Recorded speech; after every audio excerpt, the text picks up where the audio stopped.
Who does not know what Zipcar is? Oh, man. Excellent. Well, then I do not have to do, you guys do pitches?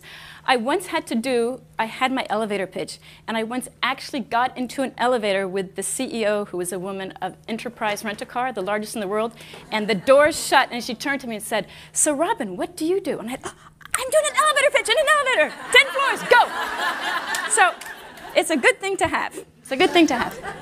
So here's a little picture of Zipcar. I founded it in 2000. So I really want to talk to you about the timeline and getting that started. And so here we have the timeline, which is just a little memory for me and for you guys to see what's going on. So the fall of 1999, I have a co-founder, and our 6-year-olds had been best friends in kindergarten. She's German. She was sitting in a cafe in Germany on vacation. She looked across the street, and she saw a shared car across the street. And a key point to this story is the whole Zipcar story, it was someone else's idea that we did way better. So first off, you don't even have to have your own good idea. You can take it from someone else. So she saw this. She came back, and we met in a cafe, and she talked to me because I have a business background.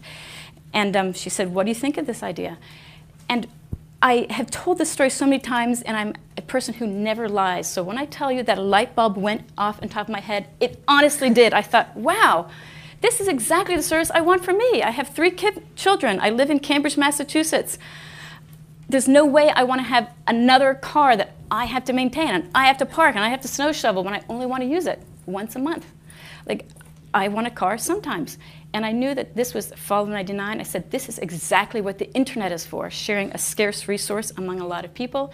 And this is exactly what wireless data is made for, getting that reservation from the internet, from the server to the car. So it really was all together. I thought, wow, and I want to do this. This is a really cool thing. I personally want it. So when I talk to entrepreneurs, I was the right person at the right time to hear that story.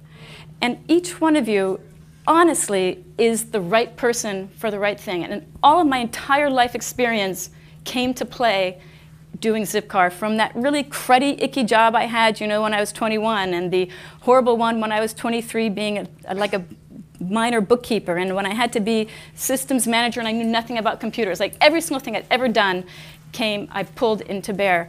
And while I'm not talking about it, but I'm on this topic, each time I would hire a person, when you start your company, you're you and all of your skill sets, and then you hire someone else, and now you have double the skill sets. But if you think of those resumes that go all the way down to, at the bottom, hobbies. I did, kayaking, and I used to be a bicycle messenger in a really small company. Yeah, I want to know every one of those things, because every one of those things is going to come to play. So over the fall of 1999, I wrote the business plan, and it finally came to a moment was, okay, we're going to have an outsider validate what we're doing. And I had gone to MIT's business school, so I chose as my outsider the person who was the dean of the school, because he had done marketing and he had done cars. So he saw our 3-page business plan. He looked at it. We were sitting there filled with anxiety, and he looked at it and he said, wow, this is an incredible idea. You've got to do twice as fast and raise twice as much money. That was, I had to say, a little kick upside the head. I had 3 children. They're 6, 9, and 12. And I spent the next 3 days walking around the house kind of like this. And my daughter, my oldest daughter, is very perceptive. She said, Mom, what is up? You're not paying any attention. And I said, I have to decide whether I'm going to do a company that I can still be a great parent to you, or I'm going to do a company that is going to transform the world, and I probably won't be spending much time. And we had just talked about how much money it cost to save the life of a child, because it was Christmas time. We'd been getting UNICEF cards. And she said, so could this be a big company? You can get rich and sell it and save children's lives? And I said, yes. And she said, do it. So we did it. And I want to talk about this idea of confidence in this whole point. I wasn't confident, right? I knew nothing about cars. But I knew that this was something that I wanted to do. And if I think back, the thing that I knew is that I could learn quickly. That I had learned through my life that when I put my mind at something, I could figure it out. And so my confidence wasn't that I knew how to do it. It was that I could learn how to do it. And when we think about this confidence in our day-to-day life, the important thing is that you show your confidence that you can do it. And so you know, you in your heart, you're thinking, wow, like I probably don't know about what's going on here. But other people are thinking, or seeing your confidence. And so seeing your confidence is really important. And in fact, just as I think about standing on this stage, the first time I did a pitch raising money for Zipcar, that was actually the thing I learned, is that I walked onto the stage up and I'm thinking, I've never sold, I had zero revenue, but I was trying to raise money. And I stood up and I said, this is a fabulous company. So your body posture, all of those things, no matter what's going on behind, when you're out selling, you're up. Okay, so moving on. Here is the most amazing part of the Zipcar story. And Harvard Business School did a case on Zipcar, and it was then that I realized, wow, that was incredible. I incorporated the company in 2000, and we launched the first cars in June. So January to June was the period of time in which from incorporation to a cars on the street. And we did it with $75,000, and I am not an engineer. And so I look at that today, and it is a miracle. I couldn't reproduce it. I've done several other startups, and I never reproduced $75,000, 6 months start to launch a company. And what I'm telling you is, it's possible. and so how do you do that?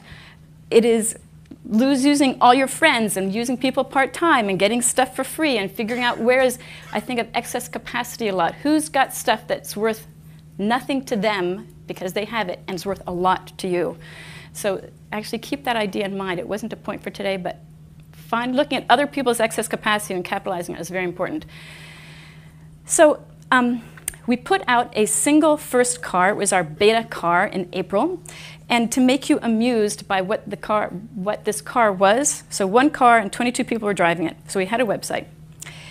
To use this car, the car's parked in front of my house. You'd walk up the back garden, onto the porch. There was a glider. You picked up the pillow. The key was there. And you went back, and you drove the car, and in the glove box was a start odometer, stop odometer, start time, stop time. And so we started with what we call today the minimum viable product.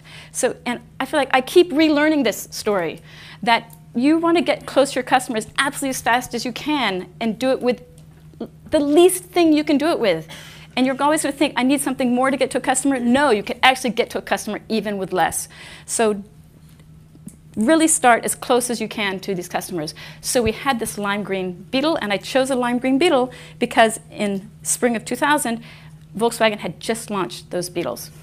And so I knew it was a really cute, cool, visible car. And I also, counter to it, every single marketing person told me, I put a logo on the passenger side door, and they'd say, oh, people are going to think you're a pizza delivery truck. And I'd say, no, I'm building a company that is cool, urban, hip, and people are going to feel proud. So I put that logo on the thing, and on the back, wheels when you want them. And here is the story, that we had this one car driving around. We were launching June 15th. Around June 1, I got a call from a reporter. And of course, there's 3 of us in the office, in my office as in my spare bedroom at my house. And when the call, hello, Zipcar, this is Robin, can I help you? And it was a reporter. She said, I'm a reporter from the Associated Press. I saw one of your cars driving around. I'd like to do a story. And I thought, one of my cars, which one? And I used to tell this story, and I'd say, wow, we were so lucky. And a friend, actually, of Janet, who's speaking later, and mine, after I'd given this talk, she came to me and said, Robin, I hate it when you say that this was a lucky stroke. It was not a lucky stroke. I had decided to choose a Volkswagen Beetle because I knew there were none on the street. I had decided to put a logo on the outside. So there's this sentence that I've stolen from someone, and I repeat, luck is where preparation meets opportunity. And so I had prepared for that lucky moment, and it happened. And then the last thing I want to talk about is the technology idea versus the reality. In the months from the September Cafe meeting and when I incorporated in June 1, in my mind and in my co-founder's mind, we had thought that we were going to have a little user interface in the car that when you got in, you would say, yeah, it's me, yes, the car looks great, and I want to be able to extend a reservation. And I thought having this thing in the car was really, really important. Of the first $50,000, all of it went to technology. Everyone else I was begging from. We spent $15,000 on his crazy box that when I saw it, the look on my face, the guy who made it saw the look on my face, and it was so horrified he'd never build us. So exhibit horror when you want, when needed. Then we spent another $15,000 from someone else who built this little great device, and we put it in the car. And doing things with cars is complicated because it's really, really hot and really, really cold, so you have to do things military grade. This stupid device, you couldn't see the LED because the sunlight would shine, whatever. People would screw it up all the time, and it was only in the car for 3 weeks, and it was this fiasco, complete fiasco. It was causing all these problems. And so we had to ditch that idea. And I ditched it after 3 weeks. And what I chose is what we see with Zipcar today, that there's nothing going on in the car, 80% of the reservations, you never need to talk to us. And when you have a problem, you will use your phone or drive to a phone booth for a phone, because when we started Zipcar, there were no cell phones, there were very few. But I just want to say that it was a moment where it sucked, and I had to turn around, and I had to do it really, really fast. And I think one of Zipcar's incredible beauties is that it is dead simple. You take the card, you hold it on the windshield, it unlocks the door, done. Don't be putting any passwords. Don't say I like the car, I don't like the car, don't, whatever. It's one-stop shopping, done. And that was really a genius piece. So the moral of this story, of these stories, is this idea of intellectual honesty for me is, if I only have one advice to you, it is to really, as CEOs, startup CEOs, be really clear about what's working and what's not. You are out there selling. You are selling to prospective people to be investors. You're selling to customers. You're selling to employees. You're selling to suppliers to give you stuff when you shouldn't be getting it. And you're selling, selling, selling. And you're telling great stories. Like I'm telling you, yeah, it's fabulous. It's going to work great, whatever. In reality, we know underneath it's not quite so good. And the difference between you and a big organization is that you can see something wrong today, and you can change it tomorrow. Whereas in those big companies, someone may or may not see it, they may or may not report it, it's going to take 6 months to go down the line, then you're going to have to whatever. And so you guys can become this learning organization. And you honestly want to be a learning organization as fast as you can, every time you see something. And I would tell my staff, I was constantly poring over who became a member, where did they come from, how much did they drive, what days of the week. And all of that was so I could spot failures very quickly. I could see mistakes as fast as I could. But also, amazingly, you spot opportunity really fast. The same thing. You see, wow, who knew that they were doing this? And so you can really, this idea of becoming a learning organization, that is your secret weapon. That is like fixing mistakes quickly is where it's all at. So and then this third idea of focus. When I was doing Zipcar, we were getting press, as I say, right out of the gate. And then press is kind of this little machine that you get one first great press thing, and then everyone else says, oh my God, that's a story, and so it all comes piling in.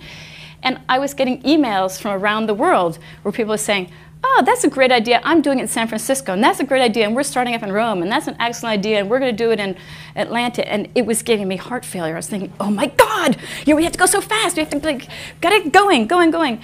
And the difference between having the idea and execution, very large. And so I absolutely learned that piece. But the other is, when you're a startup, as you guys know intimately, you have about this amount of money. So you have to be really clear on what is the thing that you need to do in order to get to the next stage of success.